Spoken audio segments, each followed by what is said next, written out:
part of the reason why we don't have a deal is that deal is not yet on the table.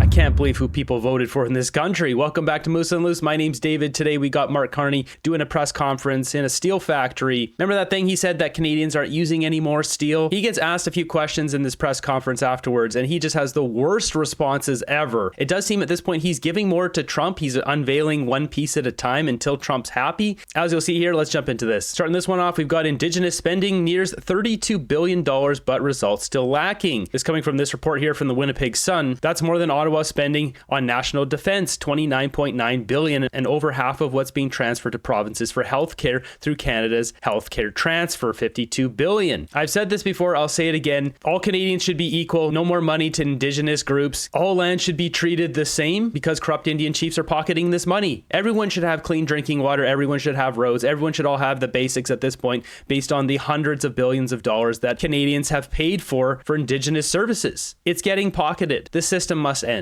Moving ahead, we've got Mark Carney at a steel factory. What we're about to hear is likely part of a deal with Trump. Trump is, I guess, forcing Carney to come out with these concessions before he makes a deal with him. That's what it seems like. And we will also implement additional tariffs on steel imports from all non-U.S. countries containing steel melted and poured in China. Our existing arrangements with our CUSMA partners will remain the same, including no changes to our current trade measures with the United States. Listen to the wording of that carefully. He basically said any Chinese steel, it doesn't matter what country it comes from, if it's going to America through Canada, then it'll receive those increased tariffs. What that tariff amount is, I don't know. I'm guessing Trump will say 100% or whatever it may be. And we got Jasmine posting this one. Reporter asked Carney, how do you convince Canadians that you're still elbows up, yet Canada has got nothing? We have largely given you a mandate to get a good deal from the president, but thus far we have not seen that Canada has gotten basically nothing, and Canada also had to give one of its bargaining chips when it comes to the digital services tax, something other countries like the UK did not give up in their deal with the US. How do you still convince Canadians that you are really elbows up? Well, look, we are in the midst of long now and tough negotiations with the United States. And we're working for the best deal for Canada. We have put in place a series of retaliatory measures, including in the steel sector. And how's that worked out? Canada and China, the only countries put on retaliatory measures. We have secured tariff-free access for a number of Canadian goods. In fact, the percentages are very high in terms of outside of the most affected sectors, steel being one of them, autos, aluminum, forest products. The vast majority of Canadian goods and services are tariff-free. That is not the case for most other countries. We will continue to work constructively for a deal, but it has to be a deal that works for Canadians and Canadian workers. And part of the reason why we don't have a deal is that deal is not yet on the table. This guy knows he's an absolute failure. But maybe that's what he wants. You can tell by his body language, though, he doesn't like looking like a failure in public. That's why Trump wanted the Liberals to win. It's called economic force. There's nothing anyone, including Carney or Poilievre, that could do to stop this, except build a time machine to 2015 and build proper economy. I think Poilievre would have fared much better. He would have come up with strategies to work with America and given a much better deal that way. This whole elbows up nonsense was all garbage from the start. Mark Carney, clearly he's working for America. He's got over 500 stocks invested in the country. Next up, we have a clip of this guy talking. And just listen, when he mentions Brookfield, look at Carney's face. He lights up like a Christmas tree. He can't contain his emotion. The Halifax shipyards building vessels for Defence Canada. The Brookfield Towers in Toronto using advanced high star grades, 65 and then 70 and last grade 80 on the third tower.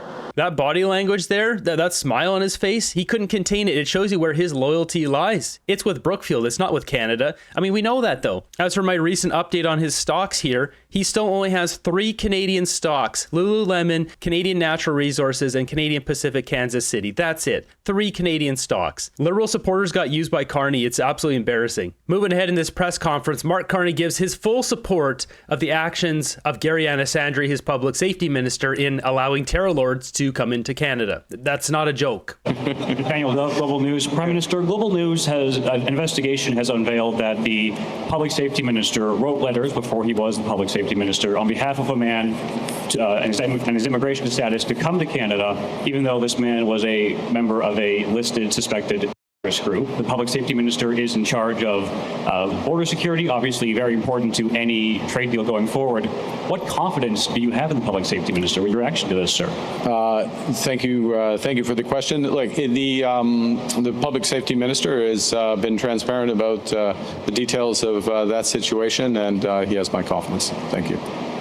He has my confidence. So Mark Carney openly supports terror lords coming into Canada. That's what essentially he just said. He had the confidence of Gary Sandry allowing 2 different terror lords to come into Canada. You can't make up this nonsense. It's unbelievable. Public safety minister wrote immigration support letters for terror lord group member. So once again, talking about the Liberation Tigers of Sri Lanka. It says here in most recent letter, CBSA, Gary Sandry said that the agency's refusal to grant Selva Kuraman permanent resident had separated the 48-year-old Sri Lankan from his Canadian wife and child, which the Toronto area MP called cruel and inhumane. I'm pretty sure what's happening in our streets is cruel and inhumane. Maybe we shouldn't allow terror lords into our country. I respectfully ask that you review and reconsider this decision. Sandry wrote July 19, 2023, when he was in his last days of his term as Parliamentary Secretary of the Minister of Justice and Attorney General. What a disgrace. When asked about the matter, Sandry said in a statement that it would not be appropriate to comment on the matter. As minister, I've never sent a letter seeking ministerial relief for an immigration matter. When I was appointed minister in 2023, I instructed my constituency staff to no longer provide such letters. This guy's a liar. They're all liars. But documents on Selva Kuraman's case suggest that Sandry's support for the would-be migrant may have put Canadian public safety officials in a potentially awkward position, standing up for border security against wishes of an MP who is now their minister. The recommendation to deny this guy's application was signed by Aaron O'Gorman, the president of the CBSA. So it goes on to say there are several factors in their report, but that's what the recommendation, that this person doesn't come in. So it goes on to say here, so Gary Sandry's endorsement to bolster is for him to join his family in Canada. His federal court rejected his appeal. The judge's decision said that the evidence put forward by Sulavarakkaman included a letter of support from an MP. So Global News dug through this, found the letter, and it said right here, Gary Sandry supported Mr. Sulavarakkaman's application for ministerial relief. Gary's trying to help his buddy here, terror lord, come into the country, and you've got Mark Carney giving his full confidence on this. What a bunch of losers running our country. And with that, we've got Bloc leader Blanchette blasting Carney on this. When he said that,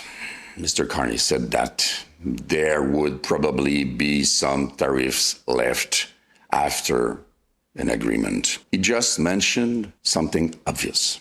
I said during the campaign and after that next free trade agreement would be less free than before. But we must keep in mind that even under precedent treaty, still active, there were tariffs, there were restrictions, there were some policies to protect the American market by the American government. So we must make it as little as possible, and we must try to have the reason dominate this situation. Those tariffs are bad for American economy. They are bad for Quebec economy. They are bad for Canada's economy. And we have to repeat that and then start a real negotiation where people who do that for a living will start a negotiation for all sectors of our entangled economies. Yeah, that's not going to happen. Mark Carney's elbows up for America. He holds over 90% of his stocks in America. He's not fighting for Canada. And Donald Trump's obsessed with tariffs. And then we'll see. But he should never have said that he would restore a full free trade agreement. He should not have said that because he now has to admit his own failure. That's true. That's a novice politician mistake. Then again, Carney doesn't care. He really doesn't care how much he lies. The blame is on those who elected him. Yeah, Canadians really let down Canada. Liberal supporters just really screwed us over. Looks like one Canadian economy is out. Every province needs to negotiate for itself. We have very high per capita steel use. The big companies are producing, by and large, are not products that we are consuming. There's some element of that, but by and large, a steel company, how much steel are you using these days, Todd? I mean, not as much we used. You can't believe a word out of this guy's mouth. He lies every single day. We got Blanchette again saying we shouldn't be worrying about major projects. We should be worrying about the tariffs. C5 is the mammoth of a law that gives the Prime Minister and the Ministers Leblanc and Hodgson authority to suspend the application of any law on the territory in order to have projects to be started more rapidly or efficiently from their point of view. However, first, we see in it mainly oil and gas projects, and none of those projects could be implemented and realized in less than 10 or 12 years. The main interest having been shown by the government so far has been in those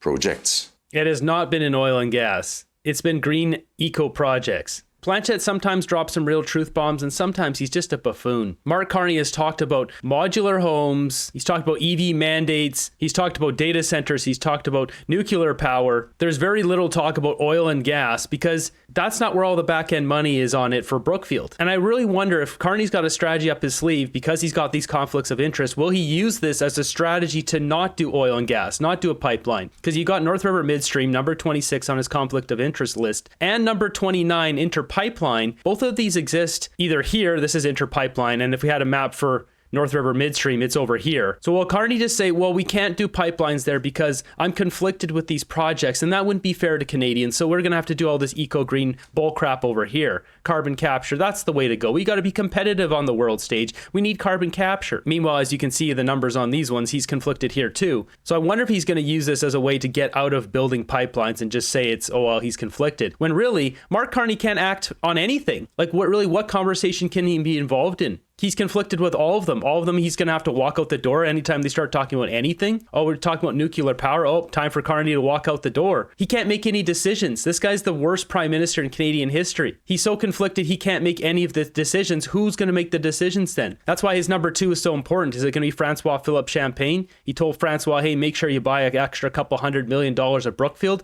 and then I'll get you to make all the decisions. And obviously, Francois Philippe Champagne has his own ethics disclosure. These crumb snatchers have ways of doing it. Toss $100 million to their aunt or their sister or whoever else who doesn't have to disclose to the ethics commissioner, like a family member that's not their spouse. They have ways of milking the system here. He has not given the trade issue and the tariffs issue enough interest to get any kind of result so far. He has renounced and made compromise on many things so far without achieving anything in the delays he had himself created and announced, and he has failed to start a negotiation table, which is the only place where a treaty might appear. So the priority is ill-placed so far. He has to forget a bit about those projects for Western Canada and Brookfield, and he has to invest his energy in the negotiation. And he has to include other MPs and opposition parties in the parliament. We have been elected for that purpose. And if we knew anything about a strategy, we might understand it. But we are so far being kept in the dark. So C5 is not a solution. Will have no impact on tariffs or trade. And all those projects covered by C5 are not the priority. Negotiation is the priority. I don't disagree with him here. The trade deal needs to happen immediately. Getting a deal immediately would serve Canadians best. We obviously need to do all those big infrastructure projects, oil and gas and all that as well. But really, the deal should be done already. We're talking months now. Carney's done nothing. He obviously doesn't care about getting a deal because his interest is in America. What incentive does Mark Carney have to get a good deal for Canada? The guy who's pushing his green grift on us has stocks in oil and gas as well. You see these blue ones down here. He's got Chevron. He's got ConocoPhillips. Occidental Petroleum Corp, DT Midstream. Mark Carney has no problem. There's another one here, Diamondback Energy. Mark Carney has no problem investing in oil and gas with his own money, but he wants to force all of us onto his green grift so he can make the back end cash because Brookfield is positioned to be the world leader in all this carbon capture nonsense. Brookfield has cornered this market, and now Mark Carney is going to roll out these policies that enriches himself. He should be going to jail for this. But don't worry, the stupidity in Canada doesn't end there. We've got this from the Vancouver police. They're investigating a guy who poked someone to their end. This 40-year-old woman, Ivy Michelle Bell, has perished because a 31-year-old man who does know the suspect poked her. But he's since been released pending completion of the investigation. They don't have quite enough evidence, so they're just going to release the guy back into society to end some more people. This is how stupid our country is. As Alex Zoltan points out here, so your department felt you had enough information to put out a news release stating that a man poked a woman to her end, but not enough information to keep that man in custody or to release his name to the public in an appeal for information. So they're not releasing the guy's name to, as he said, to get an appeal for information. They release the guy out because they don't have enough information to hold him. Our country's so dumb. This comes down to the laws. If someone is a primary suspect in ending someone, they should be in custody until they're cleared of being that prime suspect. But in Canada, you can end someone and then the police let you back out, but they'll come back later to wrangle you up once they have some more evidence. This has been brought on by the Liberals. This is their system. They want this crime and chaos in our country. Otherwise, they wouldn't have this system in place. There's no other reason for it. Why do Liberal supporters think this is a good idea? I don't understand. Half of our country is so easily brainwashed. It just makes sense how the funny mustache guy from WW2 was able to do it. We're seeing it in real time today. Half our population is being brainwashed by a government that is hurting its own population. We got Pierre Poilievre posting this one of Ikra Khalid. She says cracking down on easy bail won't fix the bad crimes in Canada. Yes, it will. And I know that a lot of the country is talking about bail reforms as the end-all fix-all, but ultimately, laws and writing laws do not just fix a problem with the flip of a switch. Yeah, they do, because people don't get to commit crimes anymore. They're in jail, and prisoners should be forced to work. They should have a certain quota that they have to meet to be able to eat. And if they work really hard and it only takes them 6 hours, then they get a couple hours off. They drag it out and it takes them 10 hours before they get to eat, then so be it. These nasty monsters don't deserve special treatment. We should not be footing the bill for them being in jail. They need to foot it themselves.